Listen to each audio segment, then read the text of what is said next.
tenemos un surtidito desde Bariloche, un surtidito interesante. Bueno, ahí ya Carito está marcando la hora referí, entonces es hora de empezar a comenzar a trabajar en forma conjunta. Me presento oficialmente, soy Estela Domínguez Halper, soy la titular. En realidad este es el primer cuatrimestre en el cual estamos trabajando con Carolina como adjunta, Julio como JTP y yo como titular. Somos un equipo de trabajo. ¿Se fuiste vos, Julio? No, fue el pelado. Pensé que había entrado un troll otra vez y dije, no, dale, no se puede todo el tiempo. Pero está contento lo hiciste oficial, bien, Estela. ¡Qué bárbaro! ¡Qué bárbaro! Acá un señor que pasa por la recepción me hace así. Dice, qué extraño una recepcionista dando clase. Pero bueno, no importa. Y en esta época del año. No importa. Gracias, señor. Gracias. Hasta luego. Bueno, como les contamos, somos un equipo que nos conocemos mucho. Hemos trabajado en la cátedra junto a nuestro mentor, que es Alejandro Pisitelli. Alejandro hace un ratito nos mandó un mensaje. Alejandro va a venir a alguna de nuestras reuniones. ¿Sí, Julio? ¿Decías algo? No. Bien. Alejandro ha sido y es nuestro mentor. Ha sido una persona, en mi caso particular, empecé como ayudante de él en el año 96. Después en el 97 y después empecé a concursar. O sea, hace mucho tiempo. Y fui conociendo después, María justo se había ido a hacer su maestría a Alemania, ¿no es cierto, María? Vos te fuiste en el 97, ¿no? A Alemania, ¿o me equivoco? ¿Estás ahí o me Yo me fui en el 96 y no a Alemania. Sí, no, estoy acá, me fui en el 96 y a Nueva York. Pero bueno, después me fui a Alemania. Después te fuiste a Alemania. Genial. Me confundí, me hice un cambio de temporalidad. Pero lo que necesitamos contarles es que somos un grupo que nos conocemos hace mucho tiempo, que trabajamos mucho, y como grupo, por eso pusimos versión 27, la cátedra fue creciendo también al ritmo que fue creciendo la carrera de Ciencias de Comunicación. Y nosotros este año, con Alejandro y el equipo, en realidad en el 2021, estuvimos discutiendo mucho qué íbamos a hacer en el verano. Entonces teníamos un modelo de un análisis que hicimos en otra temporada de verano presencial, en la última temporada presencial que tuvo la Facultad de Ciencias Sociales, la última temporada que fue antes, que terminamos justo como una semana antes de que se declare la pandemia y el aislamiento social, donde trabajamos una serie, y en ese momento la serie fue Westworld. Y en función del modelo y el aprendizaje que realizamos sobre esta serie, es que decidimos en este curso de verano también trabajar sobre una serie en particular que tiene que ver justamente con una problemática y con algunas cuestiones que a nosotros nos gusta indagar, que tiene que ver la vinculación entre ciencia, tecnología, cultura y sociedad. ¿Cómo es que nosotros conocemos, cómo van cambiando los paradigmas de conocimiento, y cómo estos paradigmas y estas matrices culturales también tienen que ver cómo nosotros manejamos e interpretamos los objetos que nos rodean? Entonces, Carito, ¿querés pasar a la siguiente? Por eso, la imagen que ustedes ven aquí es justamente la primera imagen de un astronauta, porque lo que nosotros vamos a trabajar es una serie. Vamos a hacer un análisis. Si querés pasar a la próxima, Caro. Bien, ya la pasaste. Yo no la veo, hay una máquina que no me actualiza en el momento, ahí la veo. El objetivo principal nuestro en este cuatrimestre con ustedes es empezar a trabajar dinámicas del pensamiento contrafáctico. ¿Qué será, Carito, esto de dinámicas del pensamiento contrafáctico? ¿Querés arrancar vos y después yo te sigo? Bueno, es un poco el tema a resolver en la cursada, ¿no? Pero para nosotros lo contrafáctico, en términos muy generales, tiene que ver con el diseño de futuro y el diseño de futuros. Ponerle otra palabra complicada, pero ¿qué será esto? Bueno, lo contrafáctico tiene que ver con pensar qué hubiera pasado si, ¿no? El famoso what if. Y bueno, y a partir de acá las posibles historias paralelas, toda una cantidad de cuestiones que se derivan de este paradigma que tiene que ver con lo contrafáctico y con la propuesta de futuros, que es algo que nosotros venimos trabajando, exacto, los futuros posibles, los futuros... Exacto. De vuelta es toda una unidad, la primera unidad del programa va a analizar toda una cantidad de cuestiones relativas a qué es esto del pensar de manera contrafáctica, ¿no? Que es diferente de cómo efectivamente ocurrieron los hechos o la historia, ¿no?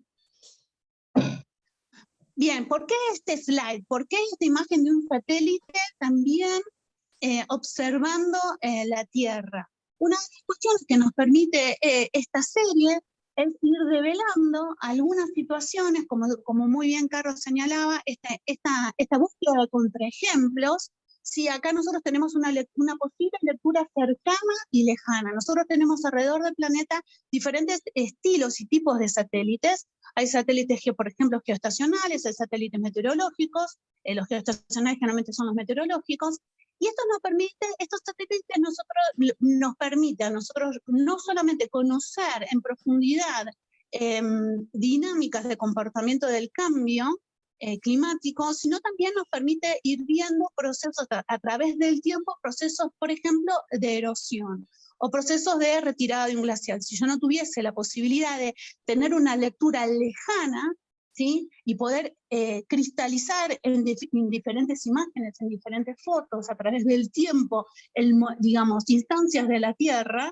yo no podría establecer comparaciones y a partir de generalizaciones y establecer a partir de eso hipótesis. Pero al mismo tiempo, el satélite me permite llegar a una posición de 10 metros, ¿no? Y esto también es súper interesante. Entonces, la lectura cercana y la lectura lejana va a ser dos formas, dos metodologías que vamos a ir como trabajando a lo largo de estas clases. Nosotros tenemos 6 semanas, tenemos 12 encuentros, entonces vamos a ir ejercitando la mirada para poder entrar y salir de las imágenes, entrar y salir de las escenas, entrar y salir de situaciones alternativas, y entrar y salir nos permite descentrarnos y también analizarnos nuestros propios puntos de vista y nuestros esquemas de pensamiento. ¿Qué matrices culturales, ¿sí? Generalmente son matrices muy occidentales, están dando vuelta para que nosotros veamos el mundo como lo vemos ahora?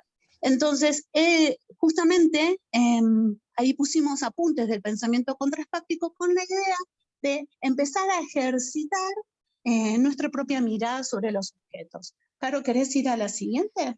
Sí, había una pregunta, un comentario recién en el chat que decía ¿qué nos aporta lo contrafáctico desde Gabriela? Perdona Gabriela, pero acá los comandos superpuestos a veces no dejan ver todo en simultáneo. Bueno, de vuelta no pretendemos en un slide agotar lo que van a ser una cantidad de encuentros, ¿sí? Esto se va a ir trabajando, se va a ir desarrollando, pero digamos que nuestra mirada, lo contrafáctico tiene que ver con desnaturalizar de repente narrativas o historias o cosas que se han dado de una determinada manera para pensar en alternativas. ¿Qué hubiera podido pasar? ¿No? Por esto lo que yo decía del qué hubiera pasado si. Hay una cantidad de técnicas, de metodologías, ¿sí? Desde las cuales se entrenan estas competencias, porque no es que uno sabe pensar de esta manera espontáneamente, sino que un poco es el ejercicio que les proponemos también hacer en la cursada, ¿no? Pero bueno. Ahí dice Carolina que entendió, pero también cuando un comunicador establece narrativas, y también establece narrativas contrafácticas, ¿no? Y esto es súper interesante, porque uno podría establecer, y lo hemos visto, toda la dinámica sobre fake news, o la dinámica sobre me van a inyectar un microcontrolador y no me están poniendo una vacuna, sino me están inyectando elementos de control chinos, que fue una de las primeras cuestiones y las primeras narrativas. Ahí vos tenés, Carolina, un elemento interesantísimo para detectar contrafáctico. Nosotros, ¿qué estamos mirando? Nosotros estamos mirando una serie, ustedes van a tener, bueno, estoy adelantando un poquito, pero estamos mirando una serie en donde al mismo tiempo que nos permite establecer una lectura lejana, al mismo tiempo vamos a ver elementos de la serie que son dinámicas de compuertas evolutivas dinámicas a través de objetos que nos permiten entender el mundo. Me vas a decir, Gabriela, pero no te sé decir, Gabriela García, vas a decir, Estela, pero no sigo sin entenderte. Bueno, a ver, Hitler en la Segunda Guerra Mundial utilizó la radio como elemento, si querés, voy a usar una palabra bastante fea, que de domesticación y, digamos, y de control, y al mismo tiempo de amalgama de ideario social.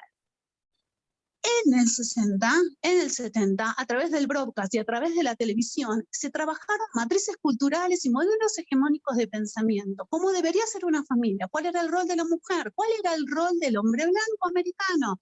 ¿Qué era una mujer que podía ser? ¿Podía ser periodista? ¿Podía ser científica? ¿Qué tendría que haber hecho? Todas las propagandas de estas digamos, del sistema broadcast también estuvieron trabajando sobre qué se come. ¿Cómo se lava la ropa? ¿A través de qué medios se lavan la ropa? Entonces, justamente poder empezar a mirar la serie nos permite ir trabajando desde una mirada cercana, puntual, cuáles son los objetos que están dando vueltas, una remera, qué está manifestando, qué siglas están hablando, hasta al mismo tiempo una mirada, porque por primera vez, a partir del desarrollo de diversas tecnologías que permitieron la llegada del hombre a la luna, ¿sí? A partir del 50, las primeras fotografías sobre la Tierra son de estos años, y empezaron a dar cuenta, y por eso la lectura cercana y la lectura lejana nos empezaron a dar cuenta de también quiénes somos, y qué es esta humanidad, ¿no? ¿Cómo es la Tierra? ¿Sí? Antes era una representación, la fotografía podríamos trabajarlo con Susan Sontag, también son formas de miradas, y son matrices culturales también formas de miradas, pero la primera foto de la Tierra marcó una curvatura y marcó algunas cuestiones de tipo científico que eran hasta ese momento solamente hipótesis, formas de pensar, estructuras de pensamiento, ¿no? Y por eso es tan interesante trabajarlo con la idea de qué hubiese pasado si hubiese pasado otra cosa. Esta serie lo que va contando, por ejemplo, Gaby, me atrevo a decirte Gaby, es que no fueron los americanos que llegaron a la luna, sino fueron los rusos. Y buenas tardes, señora. Recuerden que estoy en una recepción, se los pido por favor. Y este cambio conceptual, el desarrollo científico americano y el ruso en el 50 era casi el mismo. Es más, el desarrollo científico y tecnológico ruso era muchísimo mayor, ¿sí? Pero hubo determinados acontecimientos que hicieron que la historia cambie. Por ejemplo, que haya muerto una persona, que era uno de los líderes de los equipos científicos rusos. A la muerte de este señor, el programa de desarrollo para que llegue el hombre a la luna en Rusia cambió. Entonces, esto que señalaba Carolina, tan interesante, ¿no? De que hubiese pasado la búsqueda de contraejemplos, el razonamiento, también nos permite ejercitar estructuras y formas narrativas. Y un comunicador, justamente, lo que hace es este ejercicio en forma constante. Por eso nos gustó tanto. Ya sé, acá me está poniendo Sofía Álamo, lo recién te leo, Sofía, te pido perdón, spoiler alert, sí, perdón Sofía, perdón, estudiantes, perdonen, pero nos permiten ir comprendiendo bueno, nosotros también estamos organizando estructuras cuando emitimos desde una foto, desde un relato periodístico, en un podcast, estamos también emitiendo formas y estructuras de pensamiento que tienen que ver con quizás pensamientos contrafácticos. ¿Les parece ir siguiendo, Carlos? ¿Cómo lo ves? ¿Vamos bien? ¿Algún comentario de eso? Quizás sumar ahí que el visionado de esta serie va a ser un recurso de la cursada fundamental, ¿no? Porque va a haber textos, va a haber otros ejemplos, pero buena parte del material central de esta cursada es esta serie, es el visionado de esta serie. Y hay varias cosas ahí, un poco, bueno, todo esto que reponía Estela del contexto de los 60, ¿no? Porque es una serie que reconstruye ese momento del Apolo 11, ¿no?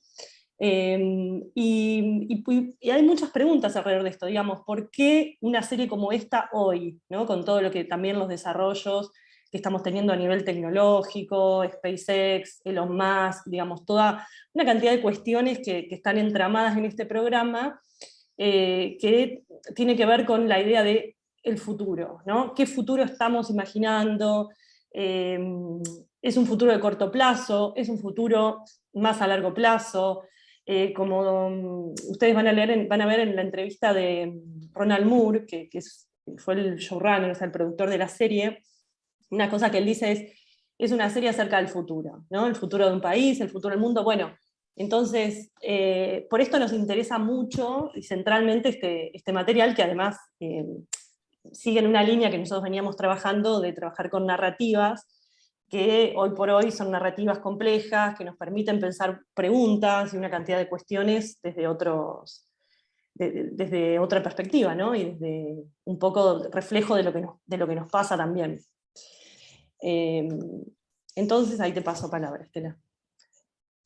Sí, esta serie también lo que nos permite ver es el contexto de la Guerra Fría, cómo se alían, digamos, a partir de lo que sucedió en la Segunda Guerra Mundial, qué pasa en los 50, qué pasa en los 60, cuáles son los bloques, qué pasa y cómo se divide Occidente, quiénes son los nuevos aliados.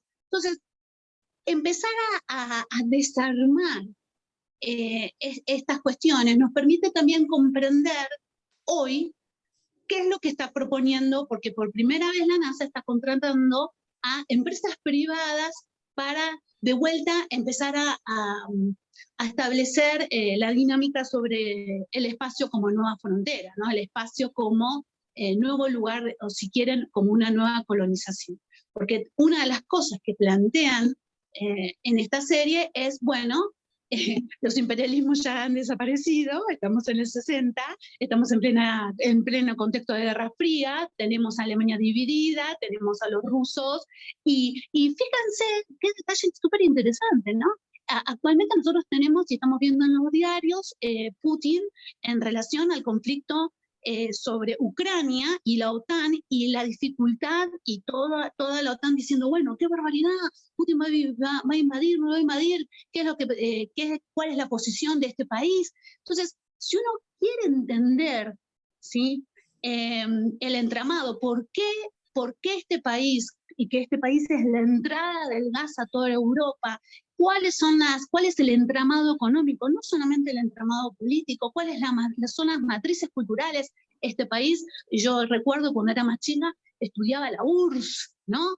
Y Ucrania estaba dentro de la URSS, ¿sí? Y hay que ver la cosmovisión, qué culturas estaban dando vuelta y qué entramados de vueltas socioculturales compartían los países cercanos a Ucrania.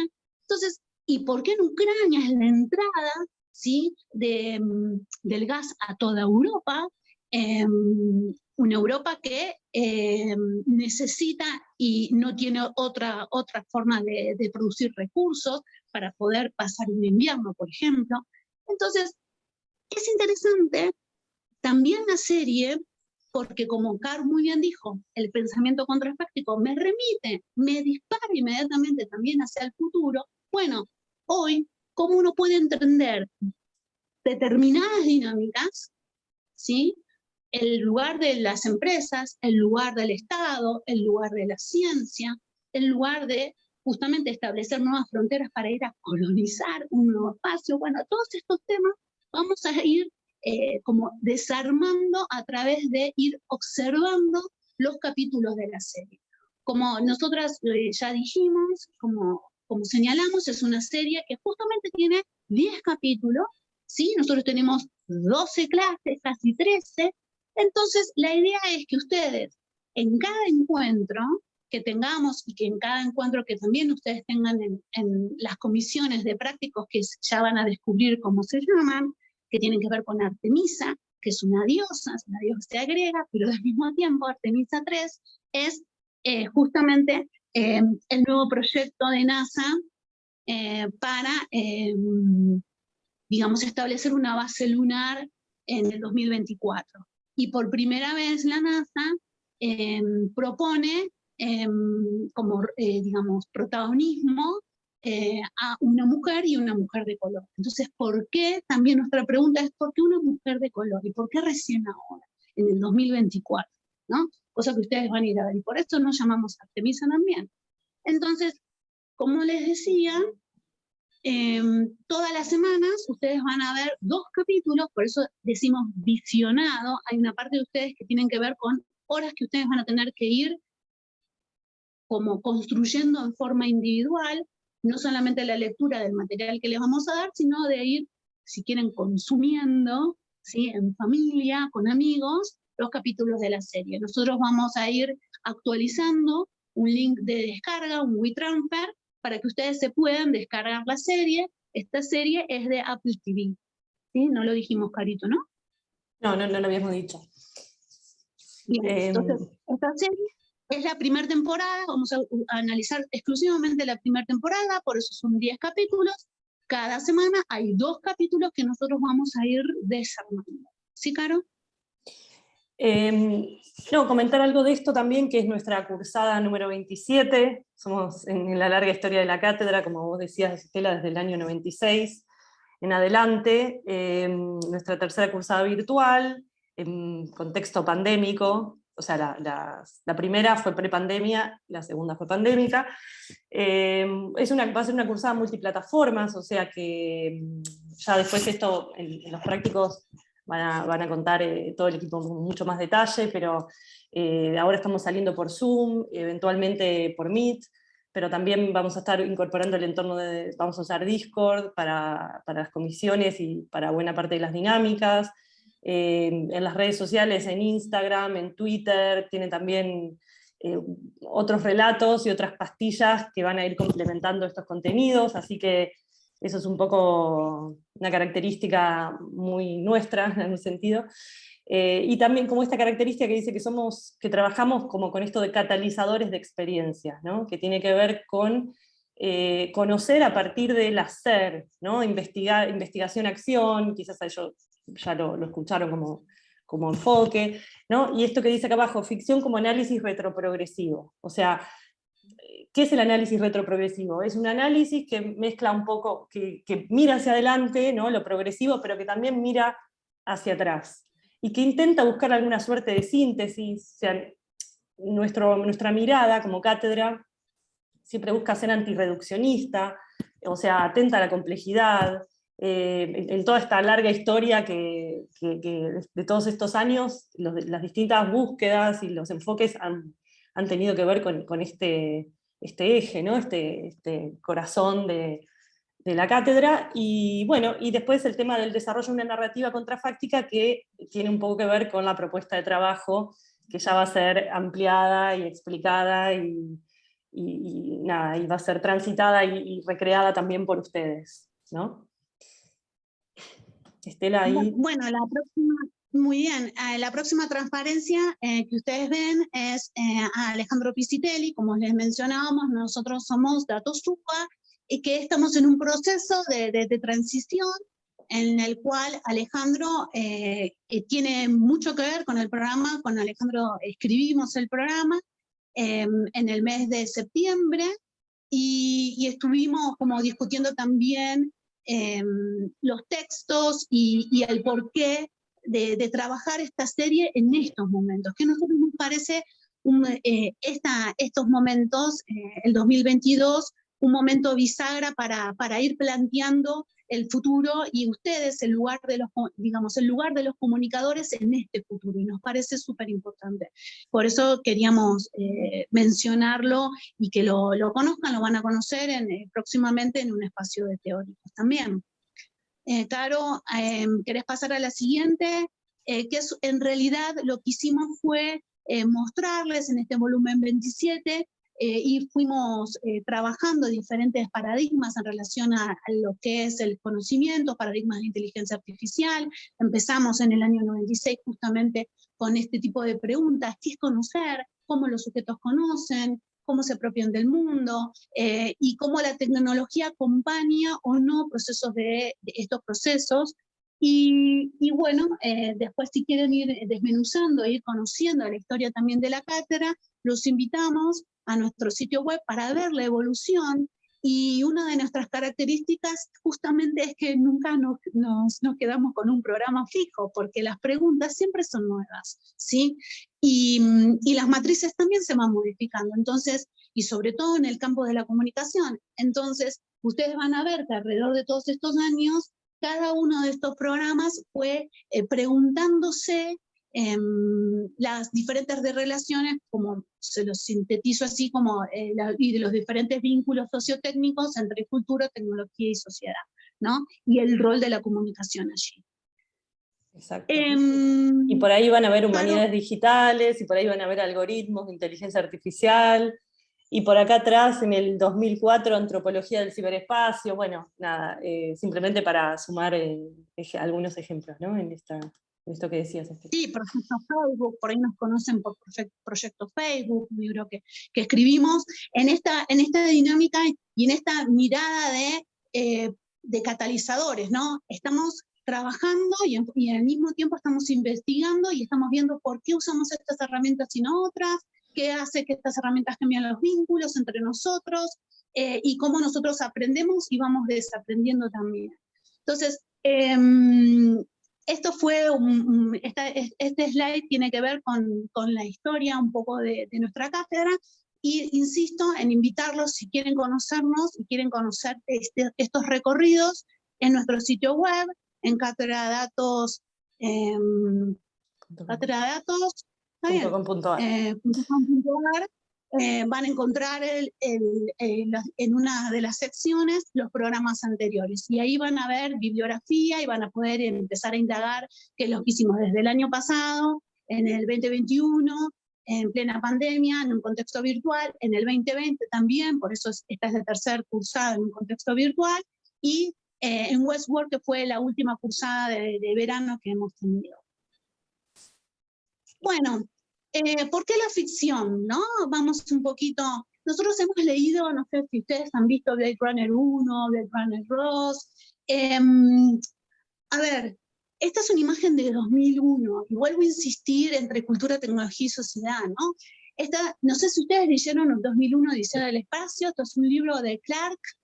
Clarke, de vuelta, que escribe este libro en el 60, y Clarke, que no puede escribir este libro en el 60 porque su elección, porque Clarke era homosexual y estaba en pareja, entonces Clarke tiene que emigrar a Ceilán, actualmente Sri Lanka, y en Sri Lanka escribe este libro.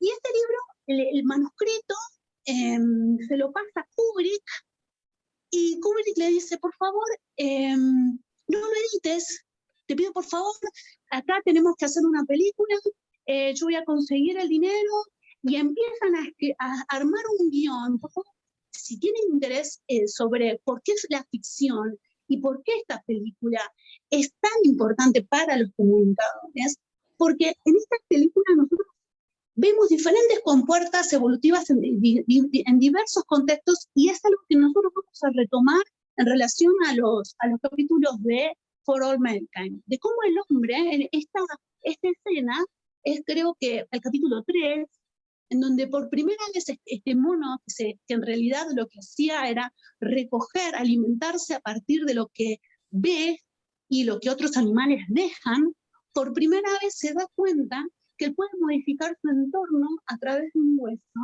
y que esa garra prensil que tiene, ese pulgar opuesto que él tiene, puede fabricar una herramienta, y esta fabricación de la herramienta le permite empezar a cambiar el contexto con el cual estaba viviendo, que era morir por inanición. Insisto, en la evolución el mono en principio, digamos, consume aquello que está al alcance de su mano, toma agua, pues no tiene, digamos, no tiene un guijarro para acumular agua con el rocío. No estamos en esa época. Entonces, esto Clarke lo va describiendo, los cambios, y de cómo una pequeña modificación, y por eso la lectura cercana, por eso no me olvido de vos, Gaby, esa lectura cercana de por qué una pequeña modificación una garra prensil, una modificación de tener algo con el cual defenderse, de construir una herramienta, ¿qué cambio cultural produce?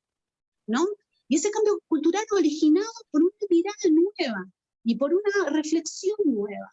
Entonces, si pueden leer el libro de Clarke, pueden ver la película de Kubrick, pero leer el libro de Clarke, 2001, también nos va dando pistas de cómo es este contexto del 60, ¿sí? ¿Por qué este hombre tuvo que emigrar para escribir y quedarse tranquilo? Y vive más de 15 años en Ceilán, y encima busqué, digamos, les estoy diciendo, no digo busqué por mi cabeza, para mí Ceilán no es Sri Lanka, pero bueno, es súper interesante, y Kubrick es una persona que nos permitió a muchos de nosotros construir nuevas ficciones y nuevas narrativas, establecer nuevos futuros. Es una de las cosas que hace Kubrick, con IA, con inteligencia artificial, con teléfono rojo Moscú. O sea, en toda digamos, la construcción que hace Kubrick, nos permite entrar en nuevos visionados y en nuevas formas de construir un imaginario nuevo. ¿Sigo, Caro? ¿Vamos? ¿Estamos bien? Sí, tenías sí, perfecto, Estela. Bien, entonces, volvamos a Paul Mencken. Desde que el hombre, como yo les decía, es hombre, ha mirado el cielo, ha mirado el sol, ha mirado a la luna, y en función de su mirada, ¿sí? Aquí ustedes tienen dos instancias diferentes. El Pucará del Tilcara, ¿sí? Y el Templo del Cielo en Beijing. ¿Qué es lo que tienen en común estos dos lugares?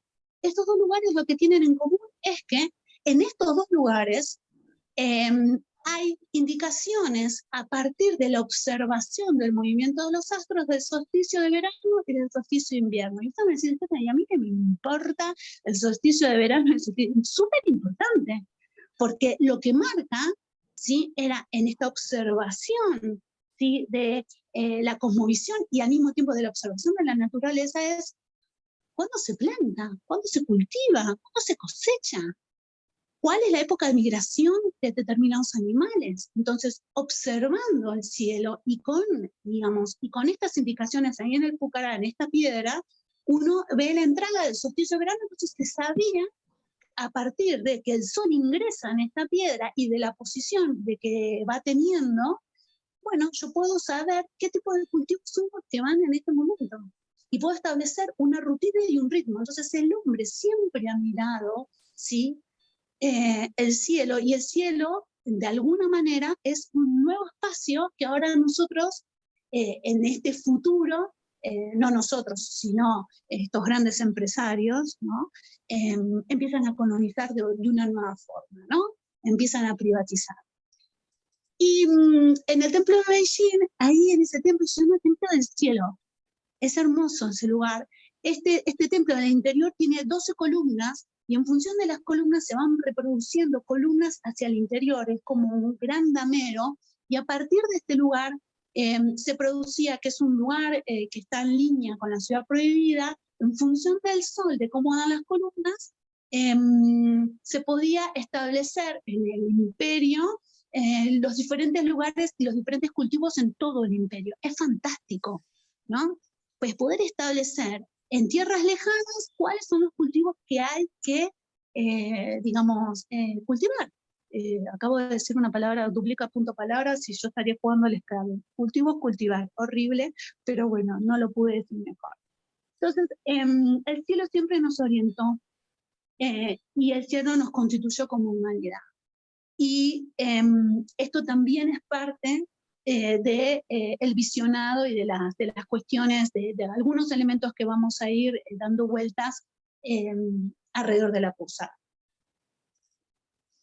Sí, y de algunas cuestiones como también la naturaleza que aparece como constructo, ¿no? Deja de ser digamos, cuando, digo, también hay una pregunta ahí que seguramente estaremos trabajando en relación a, bueno, la frontera del espacio, la tecnología inserta en un optimismo respecto al futuro o no, o un escenario distópico, ¿no? Pero esta idea de que ya la naturaleza deja de ser algo que está ahí para pasar a ser algo que fue construido, que fue, bueno, que es un artificio en sí. O sea, acá también estaríamos hablando de tecnologías, ¿no? Está bueno esta reconstrucción hacia atrás que nos lleva hacia, retroprogresivamente nos lleva hacia atrás y hacia adelante también. Claro, claro, claro. Sí, que digamos, lo tecnológico no tiene que ver como una vez mi hijo me preguntó, entonces lo tecnológico tiene que ver con pilas y con cables. No, no, le digo, no. Lo tecnológico, el objeto no tiene necesariamente que tener pilas y cables para que cambie la configuración. No. La escritura es una tecnología, el habla es una tecnología. Entonces vamos a ir como también dando cuenta de estas cosas, ¿no, Caro? Así es. Y acá, bueno, está todo el equipo, ¿no? Todos los que somos, que bueno, ya hechas las presentaciones, creo que podemos pasarlo, ¿no? Sí, lo interesante ahí es que ustedes van a ver que siempre son duplas. Julio está con Vicky, Martín con María, Sofi con Kishu, y en esta, digamos, son digamos, el equipo de ayudantes rentados, lo acompaña también todo un equipo de coayudantes que no están en esta transparencia, pero que ustedes van a ir conociendo a lo largo de estos 2 encuentros, 3 encuentros que vamos a ir teniendo, ¿no? No es el equipo en su totalidad. Buenísimo, Estela. Bueno, acá algo que nos encanta. ¿Quién es este señor? Bueno, este señor es Mendeleev. ¿Y quién es Mendeleev? Bueno, era un ruso que hace 152 años, observando justamente el entorno, construyó lo que nosotros conocemos como tabla periódica. Entonces me van a decir, pero ¿por qué estás trayendo a Mendeleev? Porque este señor se llamaba Dmitri, y ahí fíjense que nosotros ponemos ver con otros ojos y dar cuenta de lo conocido. Si hay algo genial en Dmitri, era que él en la tabla, y ustedes están viendo los primeros escritos, si querés pasar, Caro, a la siguiente, en la tabla, ¿sí? Él dejó espacios de vacancia. ¿Cómo el espacio de vacancia? Él sabía que había otro componente atómico que él no podía y que no podía conocer en ese momento porque no tenía la posibilidad de acercarse a él por la tecnología que estaba manejando. Entonces, no solo pensó en lo que conocía, sino en aquello que desconocía. Entonces, la tabla tenía agujeros y él decía, bueno, estos agujeros, primero la tabla, fíjense lo que son las configuraciones, ¿no? Como una arquitectura es una forma silenciosa de enseñanza, ¿no? Fíjense que nosotros ahí le pusimos la tabla periódica como ustedes la vieron en el secundario, pero la tabla periódica de Mendeleev tenía otra estructura, ¿sí? No importa los colores, pero tenía otra organización. Entonces también como las arquitecturas nos van organizando formas de conocer, ¿sí? Y que son tan transparentes que no nos damos cuenta. Cuando Mendeleev empezó en realidad son 153 años, pero cuando comenzó a organizar esta tabla periódica, dijo, acá hay algo que no conozco, y como no lo conozco, lo tengo en cuenta. Entonces lo dejo plasmado ahí, y así se empezó a completar. Y por eso nos parecía que trayendo de vuelta un ejemplo del pasado, con una tabla periódica, algo que ustedes han manejado, que tiene que ver con las estructuras atómicas, bueno, la posibilidad de comenzar a ver con otros ojos, empezar a ver con otro tipo de paradigma, empezar a desmenuzar, tener una lectura cercana y lejana y empezar a desmenuzar, pero darse cuenta de que siempre el hombre, y ahora lo vamos a ir viendo, es un sujeto totalmente irracional, controvertido, ¿sí? Que tiene, como diría un libro muy viejo, sus zonas erróneas, pero que al mismo tiempo nunca tiene en cuenta aquello que no sabe, ¿sí? Siempre te das cuenta de aquello que sabe. Una persona realmente no dice, no, esto no lo sé, no, esto siempre a mí me generó un campo oscuro. Y entonces un cientista como Dmitri, decir, acá hay algo desconocido, y como hay algo desconocido, lo tengo en cuenta y lo pongo en consideración, nos pareció súper interesante para poder comprender algunos de los capítulos que vamos a ir desconstruyendo juntos. ¿Claro? Sí, lo contrafáctico dialoga un poco con digamos, con el método científico, ¿no? No se digamos, no se enmarca directamente en esta matriz de pensamiento hipotético-deductivo, digamos, o sea, van a ver ustedes también, digo, en este sentido también es un desafío lo contrafáctico de poder pensar de otra manera, que es una manera que, bueno, que no es deductiva, que no es inductiva, que tiene que ver con otra forma de conocer alternativa, ¿no? Y en este sentido también, esto que les proponemos como ejercicio, ¿no? De aprender haciendo, bueno, también nos va a permitir pensar de otra manera, pensar otras preguntas, digamos, forzarnos un poco como a hacer otro ejercicio distinto al que normalmente hacemos. Y también complementándolo en Mendeleev, pensaba en un autor que nosotros hemos trabajado mucho, que en esta cursada no abordamos, pero que es Lev Manovich, que también desde el tema, él es un estudioso del tema de los datos en la cultura, ¿no? y también un poco plantea esta idea, en qué medida la computadora y los datos nos permiten ver objetos y nos permiten ver a la cultura de una manera completamente nueva, distinta, ¿no? Nos amplía el espectro, y bueno, siguiendo la línea de lo que cada tecnología permite ver, bueno, es también, digamos, esta pregunta continúa, ¿no? Y se va actualizando hoy por hoy también. Sí. Por eso en la próxima transparencia van a ver un amigo conocido por todos nosotros, que es Nietzsche, que ustedes saben que fue filósofo, poeta, músico, es un filósofo alemán del siglo XIX, que justamente lo que acaba de decir Caro, generó una matriz en la filosofía occidental y que influenció desde, qué sé yo, desde Weber hasta Freud, ¿no? Porque él siempre decía que la cultura occidental estaba viciada desde el origen, que el error es peligroso, pero justamente lo que el error nos permite es instalar la irracionalidad a toda costa, ¿no? Y estos principios de fundamentos de filosofía, la negación de que el ser humano es un ser racional, es fundamental para poder entender también la construcción del método científico que nosotros tenemos en la modernidad, en donde no cabe, ¿sí? La posibilidad de salir de las consecuencias del razonamiento, no cabe la posibilidad del error. Y Nietzsche lo tenía presente, y la racionalidad, ¿sí? Y en realidad la ciencia, la confusión, la controversia, el caos, que es uno de los principios de la entropía en realidad, bueno, no le permiten al hombre, según este filósofo, avanzar. Entonces, la irracionalidad es uno de los componentes centrales, y las controversias, nosotros trabajamos mucho sobre el paradigma de la complejidad de Morin. Entonces, comprender de que hay dinámicas que son totalmente, que pueden ser en una misma época totalmente contradictorias, y que van funcionando y que tienen sentido.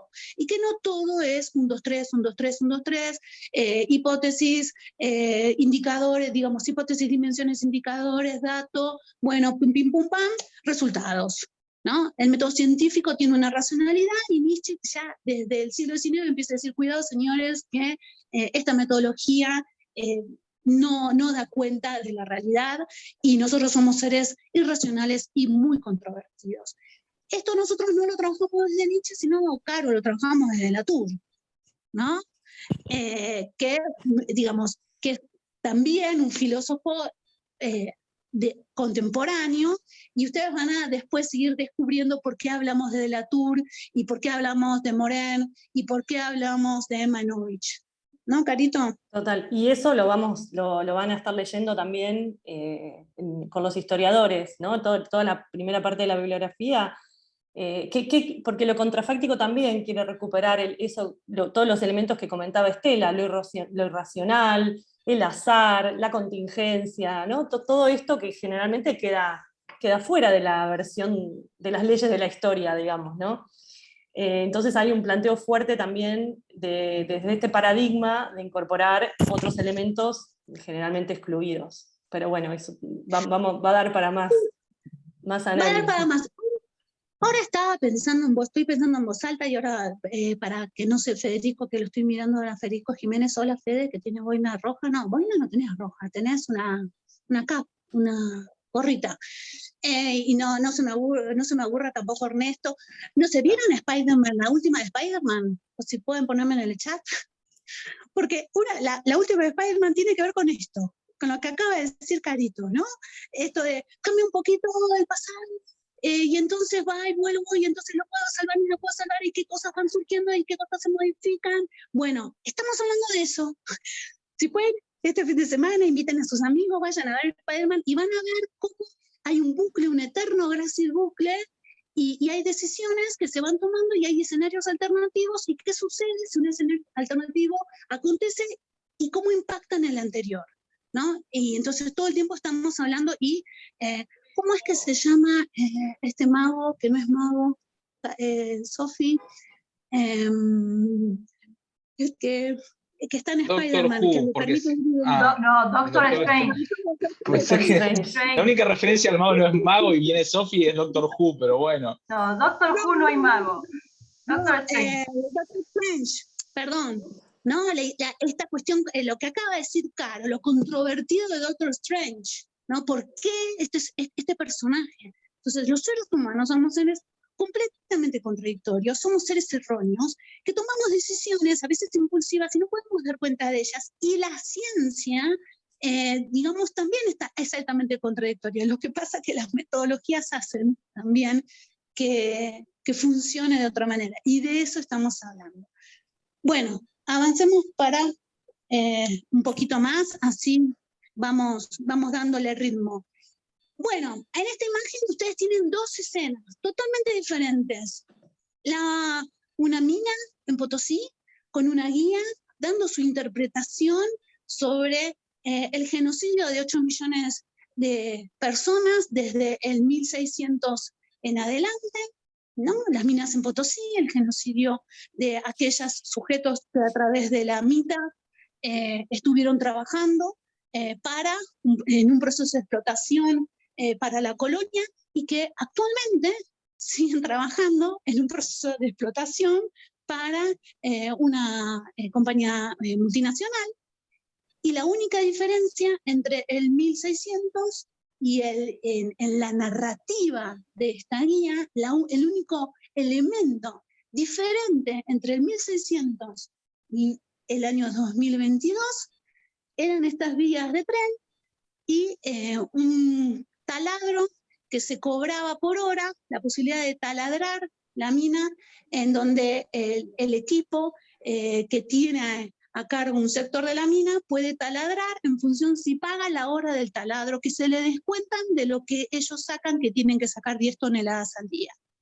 Y el único cambio tecnológico es este taladro hidráulico y estas vías de no un tren, sino estas vías que permiten, en vez de llevar 25 kilos de piedras en las espaldas, como se llevaba en el 1500, se llevaba, según el relato, la narrativa que esta guía hacía sobre este lugar. El rol de comunicadora que tenía esta guía sobre este lugar. Si uno no fuera, yo soy socióloga y licenciada en educación, y bueno, tengo bueno, no importa. Si uno no conociera la historia, si no conociera los entramados, si no conociera las matrices, parte de la guiada de esta señora, uno quedaría totalmente compungido, que yo terminé destrozada cuando salí de ahí, pero no podría comprender tampoco qué era lo que ella estaba diciendo, y ella tenía todo un pensamiento y toda una estructuración de utilización de determinadas palabras, y uno reconocía ciertos elementos y ciertos elementos políticos e ideológicos en lo que ella estaba transmitiendo.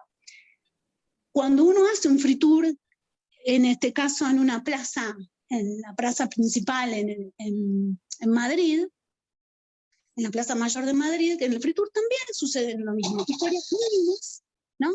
Historias mínimas que en cada recorrido, cada free tour hace y va envolviendo determinados elementos históricos, los va tiñendo Y como uno hace un análisis de sitio, porque hace una recorrida de sitio, ¿por qué digo de sitio? Porque uno va recorriendo los lugares y dice, no, en esta plaza seca, acá se establecían ciertas dinámicas de mercado, miren esa marea, ahí están donde se establecía la harina, acá están los carniceros, aquella calle son la calle de los cuchilleros, acá el agua se recoge de esta manera, y empieza cada uno, va observando y dice, ah, claro, qué bien, y va reconociendo y va estableciendo y uno va configurando esa Madrid como ciudad no principal, porque la ciudad principal era Toledo, y va reconociendo esa Madrid también de la misma época que la ciudad de Potosí. Por eso puse las dos fotos juntas. La ciudad de Potosí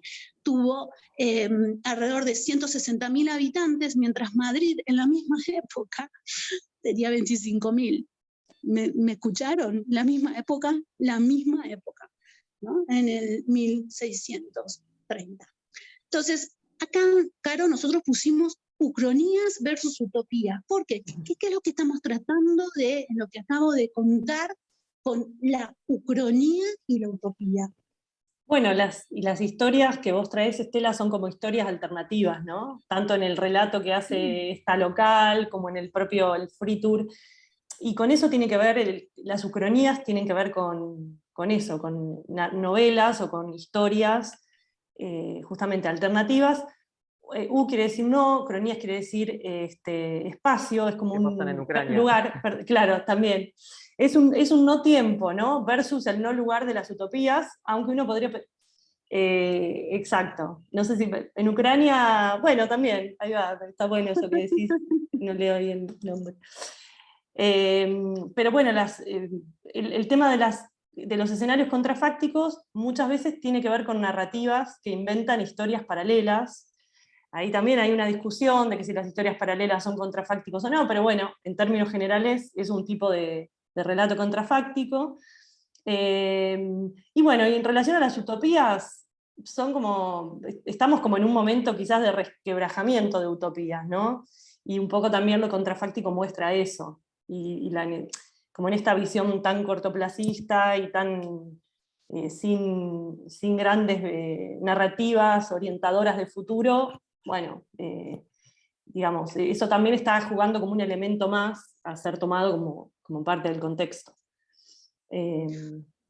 Eso, vamos a ver que lo de lo contrafáctico tiene un contexto también, ¿no? Y tiene una razón de ser, y es algo que se ha puesto muy en boga en las últimas 2 décadas, y bueno, también hay algunos elementos que ayudan a entender por qué sucede esto, ¿no? Con lo contrafáctico. Sí, cuando, por ejemplo, yo estaba con la guía, en mi cabeza resonaba todo el tiempo las canciones de Victoria Heredia de Takiungoy, ¿no?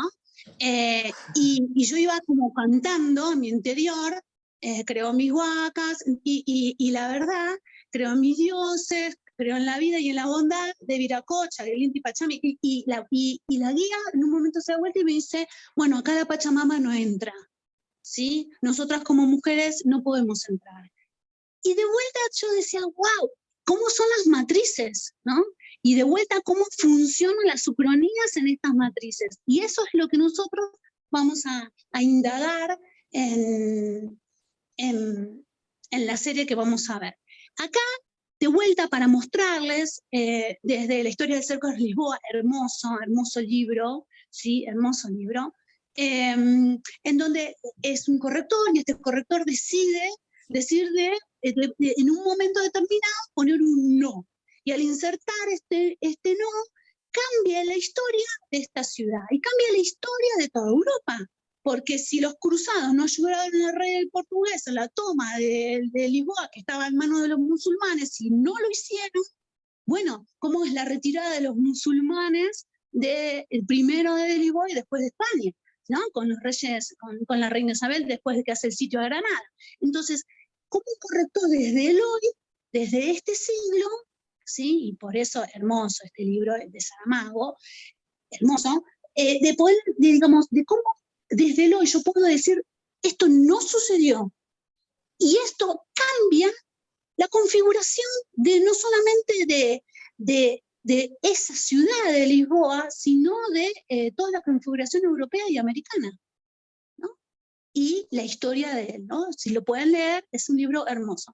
Y al lado, por supuesto, nuestro gran Philip Dick, que es justamente una de las personas que nos permiten, ven, este es uno de los libros de Philip Dick, de Mine, El hombre en el castillo, y El hombre en el castillo de Philip Dick, lo que él dice es, bueno, la Segunda Guerra Mundial la ganó Hitler y invade Estados Unidos, y la mitad de Estados Unidos es alemana, y la mitad, como gana el eje, la mitad, la zona de California, es de los japoneses, ¿no? Y si pueden leer el libro, El hombre en el castillo, ahí vuelvo a insistir, es como un elemento, un pequeño elemento hace, ¿sí? Como compuerta que funcione la narrativa, ¿sí? De otra manera. Y Philip Dick es un genio en eso, ¿no? Y por eso este género literario de la ucronía, de la novela histórica alternativa, de eso estamos hablando con Ucronía, que nos permite ver cómo transcurren diferentes tramas alternativas a partir de un punto determinado. ¿Sí? Vamos, Caro. Sí, Estela, ahí que me quedé pensando en algo, que casual y no casual, que el autor del Cerco de Lisboa, de la historia del Cerco de Lisboa, es el corrector, ¿no? El que se revela es el editor. Entonces, qué interesante esto también, digo, porque el editor es el que escribe la nota al pie, ¿no? El editor es la figura no visible en el texto. Entonces, ¿en qué medida también ahí lo contrafactual está mostrando, visibilizando la historia de otras voces, de, como diría Thompson, otro historiador, de los de abajo, ¿no? Digamos, cuánto de esto hay también en lo contrafactual, que eso es sumamente interesante. Me gusta eso. Sí. No, bueno, por eso elegimos a Saramago para ponerlo, y está también mencionado Saramago en el programa. Bueno, y estas dos imágenes de vuelta, mostrarles cómo hubo diferentes momentos históricos que tienen que ver con la configuración de América Latina, y lo que están viendo en el mapa, en rojo y en verde, es en 1493, ¿qué es lo que sucedió? Alejandro VI creó una bula, y en esa bula se determina, son 100 leguas, y se determinan, digamos, las propiedades de los imperios. Entonces, a 100 leguas del Cabo Verde, iba, digamos, Portugal iba a tener determinados territorios. Ese es el rojo.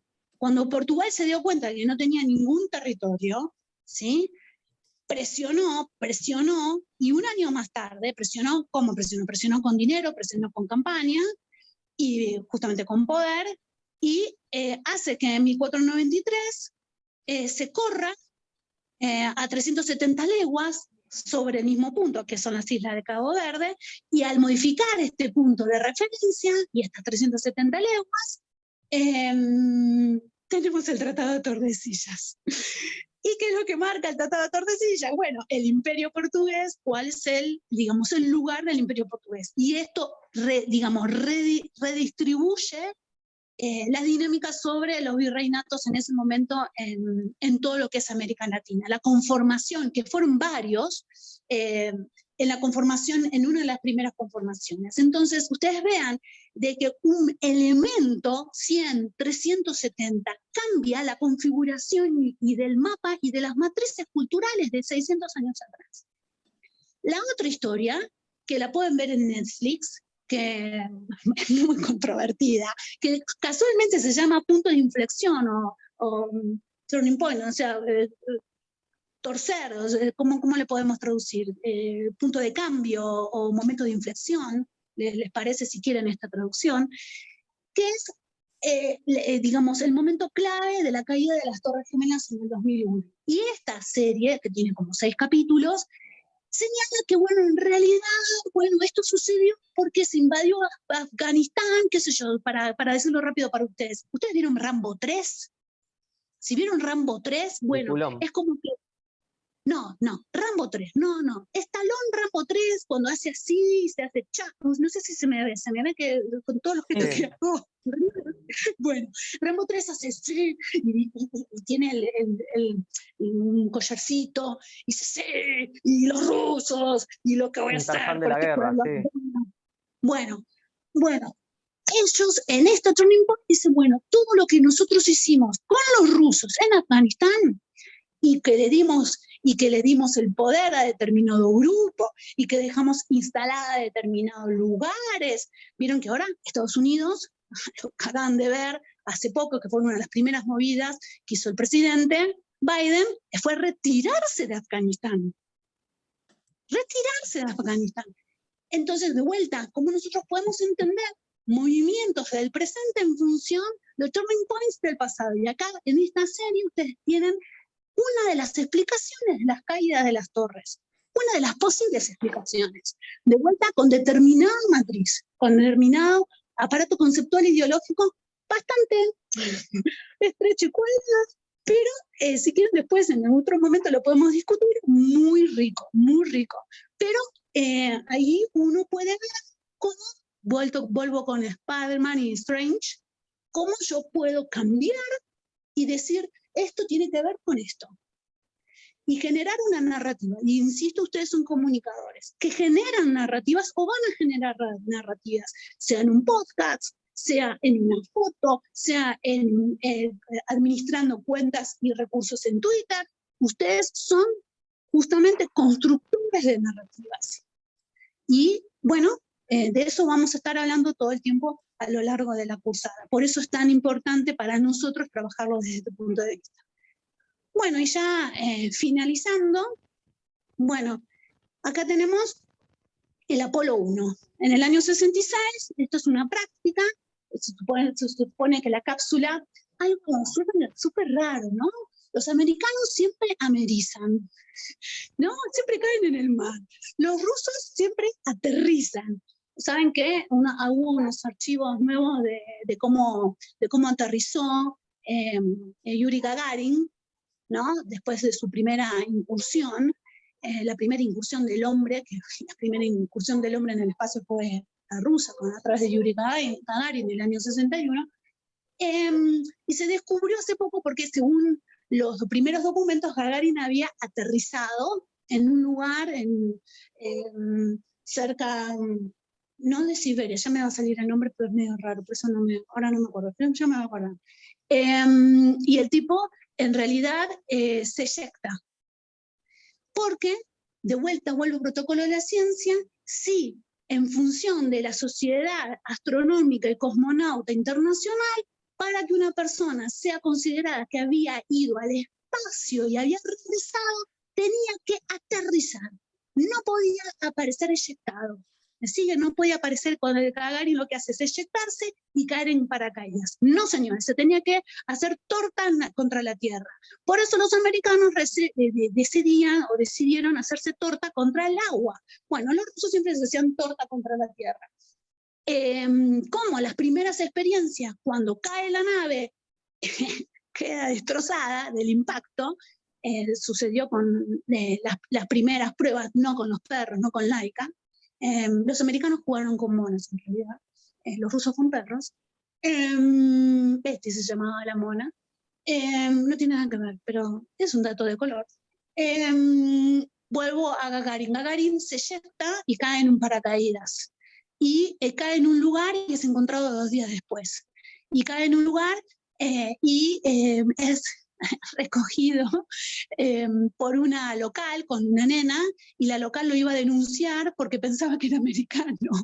Entonces él lo primero que hace es decirle, porque él era hijo de campesinos, era decirle del lugar donde había vivido y de las tradiciones, y ahí la mujer le cree y por eso no lo denuncia ante las autoridades.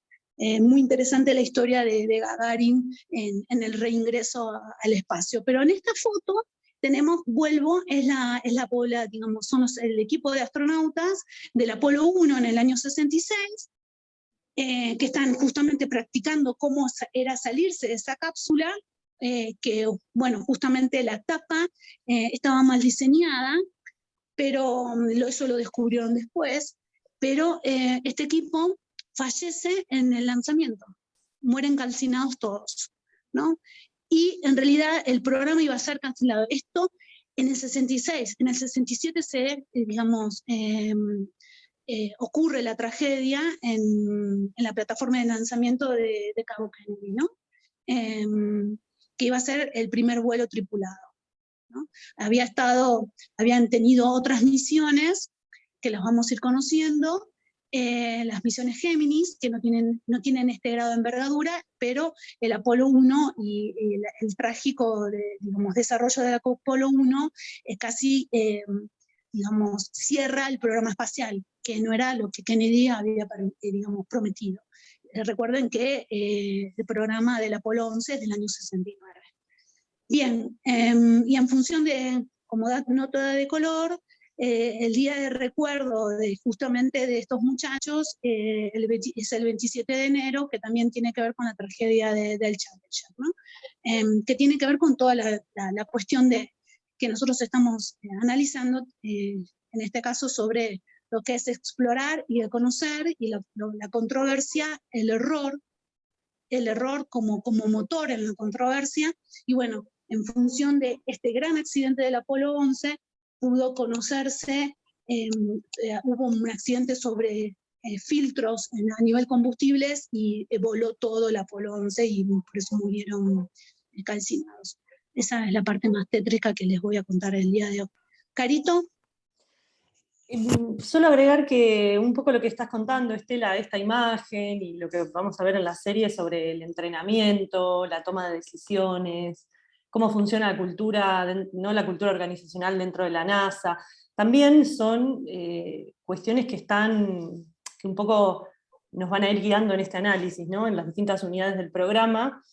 Y que bueno, que la idea también, lo contrafáctico abre esa dimensión, abre ese espacio, abre esos espacios, de decir, bueno, ¿no? En el caso, como vamos a ver en For All Mankind, bueno, ¿quién toma las decisiones? ¿Qué margen tienen las decisiones individuales de torcer contextos organizacionales o históricos, ¿no? Como toda una cantidad de cuestiones sumamente interesantes que aparecen también imbricadas, metidas dentro de estas historias. Así que sí, esto también. Sobre todo, en lo que decís, sobre todo el rol del Estado, ¿no? El programa de NASA es un programa que va al Congreso, y el presupuesto lo da el Congreso. Digamos, los diferentes gobernadores que estaban involucrados con el programa de NASA eran los que tenían las empresas que fabricaban las diferentes piezas para NASA, ¿no? En diferentes estados, que no solamente tenía que ver con el color del partido, sino qué lugares y qué tipo de inversiones se establecían. La NASA en el 68, 69, 70, 71 llega a tener 400.000 empleados. Es una ciudad. No están todos en el mismo lugar, no, porque están en cada uno de los estados, eran 4 estados, y en función de estos 4 estados, uno de los problemas que hubo con el Apolo 1 tuvo que ver con una de las empresas, ¿sí? Porque cada una de las etapas del cohete estaba distribuida por todo Estados Unidos, en 4 estados en mayor envergadura, que lo van a ver en la serie, ¿no? Lo controvertido de lo político. Y acá es súper interesante también empezar a analizar el rol del Estado actualmente en relación a ciencia y tecnología, ¿no? Y el lugar que se le da a la empresa privada. Entonces esto es algo también que vamos a ir conversando a lo largo de estos teóricos. Caro, no te quise interrumpir, pero ya estamos finalizando, creo que sí, ¿no? Estamos finalizando, ya estamos en tiempo. La idea, no lo anticipamos, pero la idea era tener 1 hora y media de teóricos para darles también un tiempo para que descansen antes de los prácticos, ¿no? Sí, no, me quedé pensando que eso que decías está en el documental, me parece, el de Elon Musk, cuando cuentan el caso de Columbia, creo que está contado también, no me acuerdo si del Challenger o de Columbia, pero está también contado esto que decías, Estela, que quizás si alguien lo vio, bueno, aparece ahí también, ¿no? Esta cuestión del porcentaje de cada congresista dentro del voto, bueno, vinculado a algunas cuestiones también de lobby económico.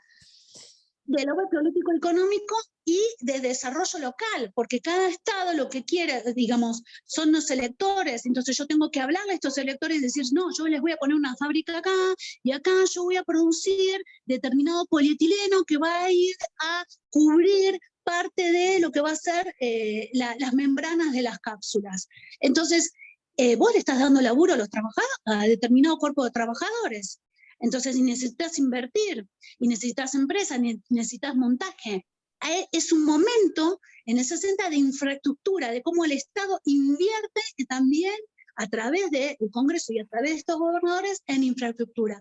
Y es un momento, a ver, el 60, yo ayer lo discutíamos, ¿te acordás que lo hablamos, Caro, con vos? El 60, digamos, en el 66, Watson y Crick descubren la cadena de ADN, o sea, acá en la vuelta en la esquina, o sea, acá hace 50 años, dos personajes, un químico y un biólogo, estuvieron trabajando y descubrieron la cadena de ADN, y uno ahora está diciendo, ay, ¿qué vacuna te dieron? Ah, tiene ARN y el mensajero, y uno habla como si fuera un gran cientista, y esto se descubrió hace 50 años, ¿sí? Las pastillas anticonceptivas, de vuelta controversia del control de la natalidad o mi cuerpo, mi decisión, de vuelta el 60, la mujer. Bueno, ¿puedo yo elegir, sí, no ser madre? Elegir el momento que quiero, digamos, puedo tener una relación sexual, puedo disfrutar de mi relación sexual. ¿Cómo disfrutar? Ay, Estela, no, eso no, en el 60 no se puede dar de esta manera, ¿no? Entonces, no, la mujer el lugar de la mujer, el broadcast que me dieron los medios de comunicación era una mujer obediente, viene el marido, le dice, ay, querido, ¿cómo te va? Ay, has trabajado mucho, una copita, vieron una copita de licor, sí, una copita mientras te preparo la cena, y los niños, ay, papi, qué lindo que estás, una familia de 4, por supuesto, un perro, una casa bonita y limpia. ¿Por qué? Porque la mujer se la pasó cocinando y haciendo las cosas. Hola, buenas tardes, recuerden que estoy recepcionista. Sí.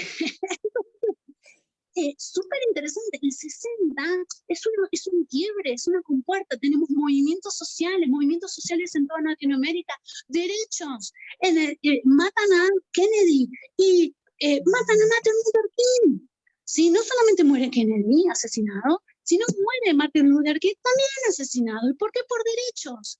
En uno de los capítulos, ustedes van a ver, te estoy viendo, Sofi, no te estoy haciendo spoiler alert, van a ver unas remeras y vamos a indagar qué quiere decir esas remeras, ¿no? Que justamente habla de los derechos de las mujeres y de las minorías, ¿sí? Entonces, ¿cuál es el lugar de la mujer? ¿Cuál es el lugar de estas minorías? ¿Qué lugares tienen la construcción del WASP, que es el hombre americano? ¿No? Y de vuelta el broadcast, la televisión transmitiéndote todo el tiempo cómo debe ser y qué lugar vos tenés en lo social. Y si no estás en ese picture, en esa imagen, no existís, por lo tanto tenés que correrte, ¿no? Hasta el 60, los filtros de color, ¿me fui? No, o sea, dejé de compartirlo, sí. La gente de color no podía disfrutar de determinados espacios. Las mujeres no podíamos tener y querer, si uno quería seguir una carrera científica, no podía, porque no podía acceder, porque no tenía permitido estudiar en la universidad, ¿no? Y jugaba a hacer matemática. Entonces vamos a ir, no sé si estuvieron viendo las pastillas, hay elementos ahí dando vueltas a las pastillas. Entonces, bueno, esto de todo, por eso elegimos esta serie, para poder hablar de estos temas y comprender por qué diferentes movimientos sociales, políticos y culturales acontecen en este momento y no en otro. Y eso por lo menos a nosotros como cátedra nos apasiona y nos parece interesante de abordar en esta instancia de verano. ¿No, Caro? ¿Qué te parece? Sí, no, buenísimo. Para cerrar por ahí, si hay alguna opinión, comentario, una pregunta, no, nos quedamos medio justo, otra vez tenemos que terminar un ratito antes, pero estaría bueno, ¿no? No sé si alguien se anima a habilitar ahí o escribir por el chat. Aunque van a venir los prácticos ahora que van a contar y van a resolver seguramente muchas dudas, pero algunas primeras impresiones, ya sabían, habían visto por las redes que la cursada iba a ser sobre la serie.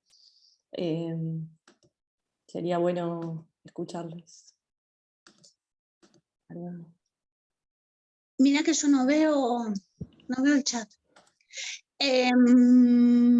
Ahí Sofi estaba clara. Si los materiales... Perdón, yo quería preguntar, tengo un montón de cosas igual, no quiero hablar porque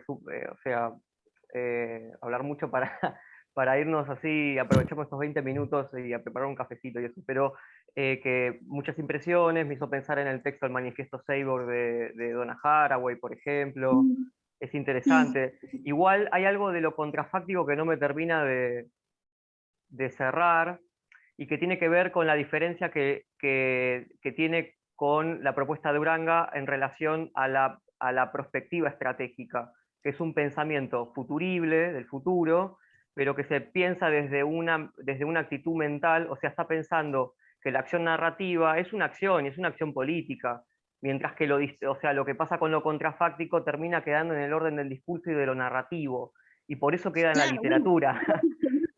Claro, justamente. Pero no es un futurible que podamos transformar, digamos, como que no termina de desarmar las relaciones de poder inscriptas en esos discursos y en esas narrativas. Pero bueno, eso como una cosa personal quizás para que tenga que desentramar a lo largo de la cursada. Y después cómo historiza Matelar también la historia de los satélites, digamos, pensar esto en términos de una guerra también, ¿no? Esas cosas me parecen interesantes.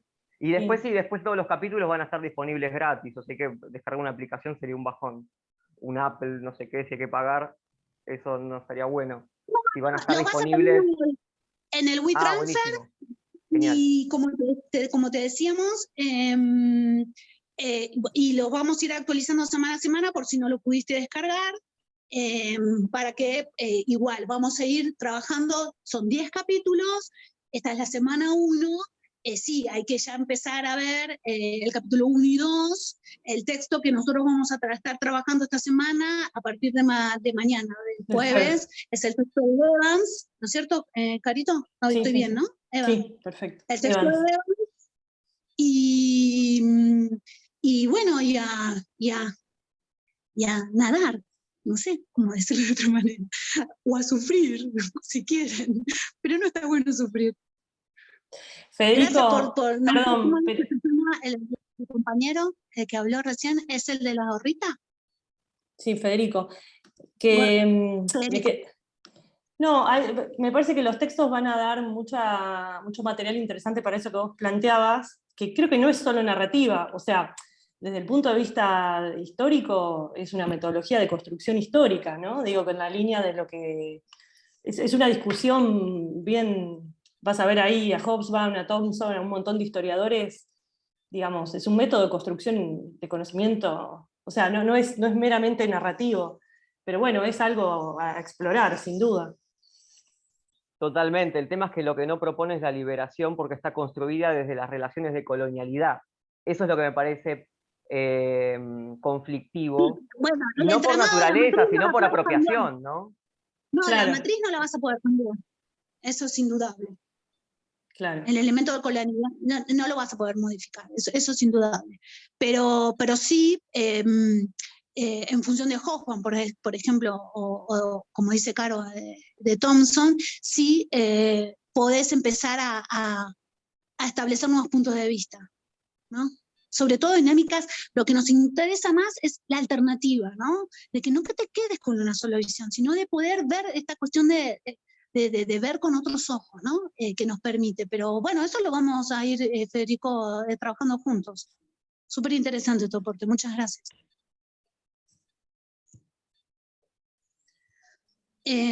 Caro, Carito. Sí, había ahí Sofi estaba mandando buenísimo en los links, y Josefina decía dónde van a estar las clases grabadas. Hay un canal también en YouTube de la cátedra donde van a ver todo el historial de los teóricos, así que lo subiremos ahí.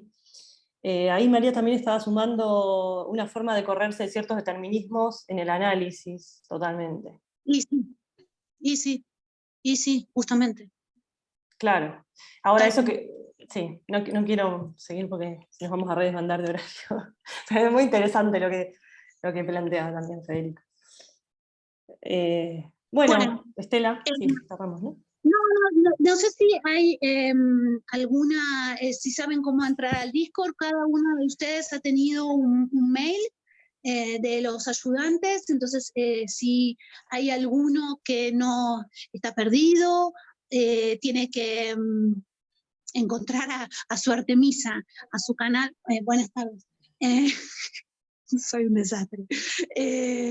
A su Artemisa. Tengo el barbijo acá, y el alcohol en gel acá. Digo, para que soy una buena recepcionista, tengo las dos cosas. Pero bueno, quería verlos a ustedes un poco más. No sé si, Caro, todos los chicos están como ya orientados, así se van a tomar un café. Les pido 1000 disculpas. Como ven, estoy en la recepción acá, en este hostel de Purmamarca. Les prometo y les muestro mi lugar de trabajo el jueves en una cuestión mucho más prolija que la de hoy. Así que les pedimos 1000 disculpas por los 20 minutos de retraso. Sí, ahí Sofi había dicho que por mail les llegó a todos el acceso, ¿no? No sé si Julio también sumaba, digamos, pueden ver desde el CIU o desde su mail el acceso a Discord. Si a alguien no le llegó el mail, creo que sería el momento de gritar. Sí, de levantar la mano. Sí, si quieren gritar, si no pueden hablar también. Bueno, yo porque no me gusta que me griten. ¿Cómo le va? Bueno. Acá Estela dice, Carolina Ibáñez dice, un poco de paisaje de Purmamarca, dice, gracias. Y no sé si vos dijiste que venías de Bolivia, porque hablaste de Bolivia, pero no sé si se entendió que venías de Bolivia. Bueno. Bien, Bolivia, estuve en Uyuni, Potosí, me fui, dejé toda mi máquina ahí. Estoy yendo con el celular. Bueno, entonces. No sé si ven Purmamarca. Sí, se ve. O sea, prende y apaga. No, me quedé parada acá. Bueno, si te parece, Estela, cerremos. Bueno, cerrar con este paisaje. Nos despedimos de ustedes hasta el jueves, ya desde Capital. Gracias por la transmisión del día de hoy. Gracias, Estela. Gracias a todos. Nos vemos. Gracias. Chau, chau.